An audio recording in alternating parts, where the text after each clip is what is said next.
Merry Christmas! Girl, so we are completely eliminating the word like from our vocabulary. What's up, beautiful? Welcome back to my channel. If you're new here, welcome.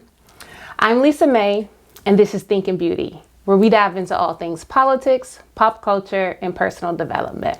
Well, first and foremost, let me say Merry Christmas. If you celebrate, Merry Christmas. If you don't, Happy Holidays. So I'm excited about this video. Y'all know I love my pop culture videos, and I'm actually really excited about the three things that we have to cover. Nicki Minaj's new album, Pink Friday 2, Raising Kanan, and King Charles.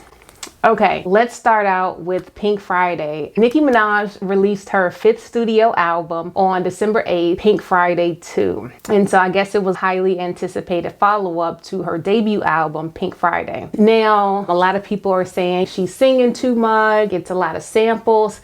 To be honest, I kind of like that she did an album full of sample throwbacks. I was just like, okay, I can appreciate this. The songs that she used I really liked, like Lumi D, Notorious Thugs, with Biggie and Bone Thugs, and there's like a few other ones.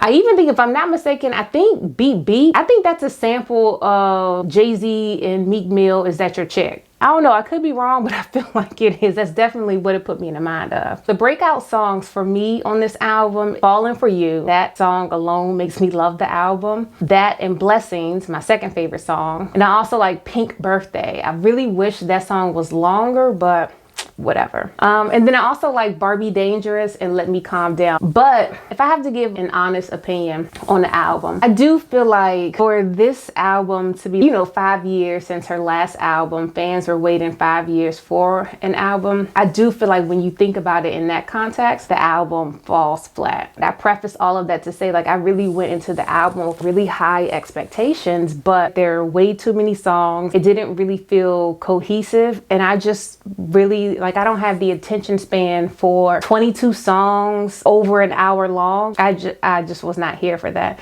So I actually ended up creating my own version of the album where I took off a lot of the songs, probably a lot of the popular songs. Overall, I'm a big Nicki Minaj fan. I feel like Nicki makes great turn up music. I do feel like the song, I think like Barbie Dream, like there are a few songs that I feel like is really fitting for the moment, especially if the moment is now kind of going back to that roller rink era, because I can see a lot of the songs really being played at the skating rink and like it really being a hit, Like I said, because I'm a Nicki Minaj fan, I give the album like an A+ for effort. But if I'm being 100% honest, I do feel like it fell flat for what I was expecting from Nicki Minaj, especially coming off of the Queen album, because the Queen album was like dope. I love the Queen album. So anyway, yes, that is Pink Friday 2. And actually, let me say one more thing before I move on from Pink Friday. So normally I don't really get caught up in rap beefs and things like that, and like subliminals that rappers might take it.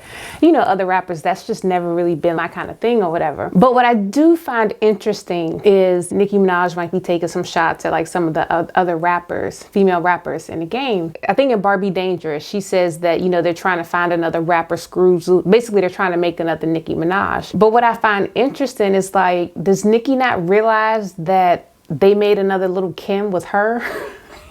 So I don't get that. I truly, honestly don't get that. Okay, so next up we have Raising Kanan. I love this show. This is basically the 3rd installment of the Power series, executive produced by 50 Cent. It's basically the story of Kanan Stark, who is like the ruthless drug dealing friend, childhood friend of Ghost in the original Power show. And so Power is basically like the story of, this drug dealer, James St. Patrick, who's, trying to leave the game alone. He's trying to go on a straight and narrow, and he's trying to be, like a businessman / nightclub owner. But it's like the game just will not turn him loose. And Kanan is actually, one of the people who's trying to make sure that the game doesn't turn him loose, and who actually turned his son, Tariq, onto the game. And so we get to see that play out in the 2nd installment, Power Book 2, Ghost. So Raising Kanan is the 3rd installment, and it's the story of Kanan's upbringing, who's raised by a powerhouse drug dealing mama that is ruthless when it comes to, moving obstacles out of her way and getting what she wants. Rock is ruthless, okay? So now we're 4 episodes into the 3rd season. And basically what Rock wants this season is to leave the game alone and to reestablish a relationship with her son, Kanan. But that's not an easy feat because Rock has done like some pretty messed up stuff in the past. And like Kanan has just found out who his real father is. And now Kanan is really looking at his mom sideways, feeling like, yo, like you was really about to have me out here on like some crazy stuff. You know, so he's not really messing with his mom at all. Won't spoil the show for you if you do decide that you want to like check it out, but I really love this show and I really would encourage you to check it out because it's just really good. I'm telling you, 50 Cent is doing his thing when it comes to executive producing these shows and things. And actually, if you have been following along with the culture, even lightweight, you know that he's basically working on a new documentary about Diddy called Surviving Diddy. Did he do it or did he not do it? But anyway, I really love this show. I really like the character development of the brother Marvin. You know, he's trying to establish a relationship with his daughter. You know, he's working on becoming a better man, trying to have like more patience. And like you really get to see him working through that. And I feel like he just becomes more and more likable. Patina Miller is definitely the breakout star. Honestly, like all of them are. Her, Kanan, I don't know the actor who plays Kanan, but he's a breakout star. Joey Badass is a breakout star who plays Neek. Like some really good acting. And it also just has like really good storylines. One of the storylines that I'm actually interested to see, and this probably is a little bit of a spoiler alert, but basically like her relationship with Neek. So Neek was a former enemy of hers who's now they've actually kind of like crossed the lines and become lovers. And so I'm really interested to see that because I don't know, I just feel like somebody is definitely plotting on somebody. And honestly, I wouldn't be surprised if they're both plotting on each other. And then also, I'm really anxious to see how Rock is going to handle Juliana this season. Juliana is basically a character that Rock helped out like, you know, earlier in the season. And it's like she's really trying to actively get on Rock's bad side. She's really getting beside herself. Where was that Juliana a couple of seasons ago?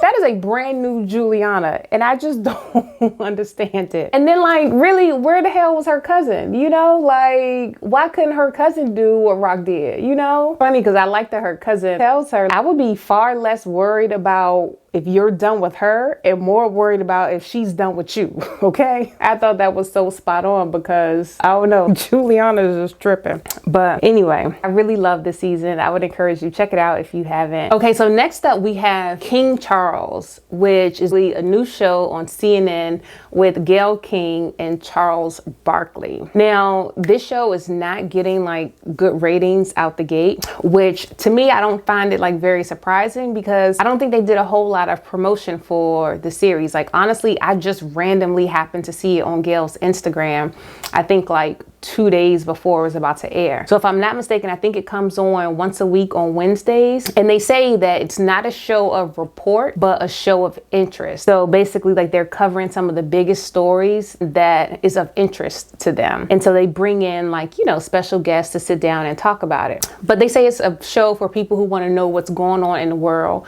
but like who might need a break from a lot of the like seriousness and the heaviness of like the news.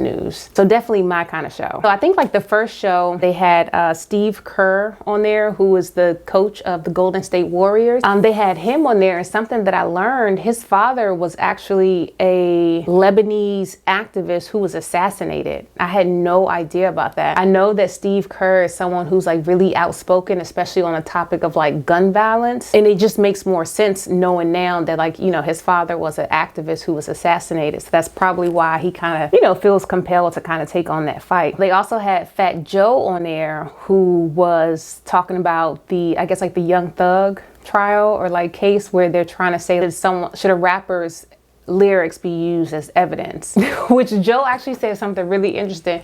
He said that he said he's been rapping for like 30 plus years and he's lied in about 95% of his songs, which I'm not gonna lie, that was news to me. I was like, really, Joe? Okay. Okay. But yeah, but with that though, I feel like I could have a little bit of sympathy and feel where like Joe was coming from with his position, which is basically like just use real evidence, use real facts, and like don't bring the art into it. But Young Thug with the lyrics, I feel like he brought the feds into it. Like he was calling out, saying this about the feds and saying that. And I'm just like, well, dude, you kind of like asked for it. Cause you didn't just say what you did. Like, oh, I did this, I did X. He was like, yeah, I did this. And the feds is asking and I'm gonna tell the feds this and the feds gonna do that. And it's just like, really? You just kind of gave him the whole play, you know? But I like seeing Joe on there discussing it. And then they also had Roy Wood Jr. on there, who I am always surprised at how brilliant Roy Wood Jr. is. And I don't say that as like a slight or a dig or anything, but I just feel like when he was on the Daily Show, like a lot of his skits just seemed a little beneath him a little bit, like for his like level of like intelligence and stuff. They just, I don't know, it kind of seemed almost like a caricature of a stereotype. But I forget the question that Gayle asked Roy. One of the things that he said in his response was like so brilliant and so true. He basically said that like the Republican strategy is just to like undo whatever the Democrats do. I felt like that was like a good point that he brought up. So yeah, that's the show. I do like it. The other thing I liked about the show is it put me on T that Beyonce and Taylor Swift now have correspondence. So Gannett, the US's major newspaper chain, they added Taylor Swift and Beyonce reporters to their job listings.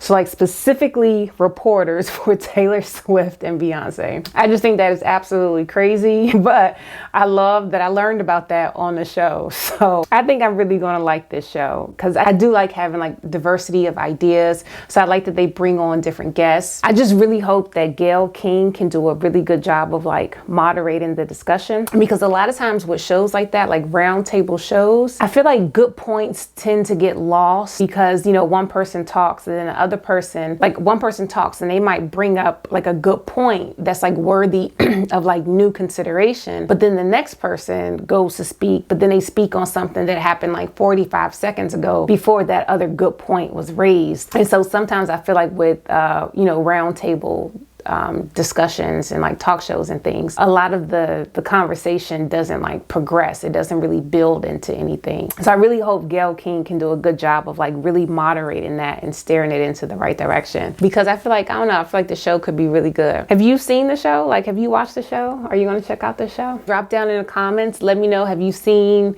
any of the shows? Have you seen King Charles? Or have you seen Raising Kanan? If you do, how are you liking it? What are you thinking about it? Also, what do you think about Pink Friday too? Like, are you liking it? Are you not? Are you going to see her? She is going on tour. But yes, again, wishing you all a very Merry Christmas and a Happy New Year. Until next time, Lisa May saying peace, love, and blessings.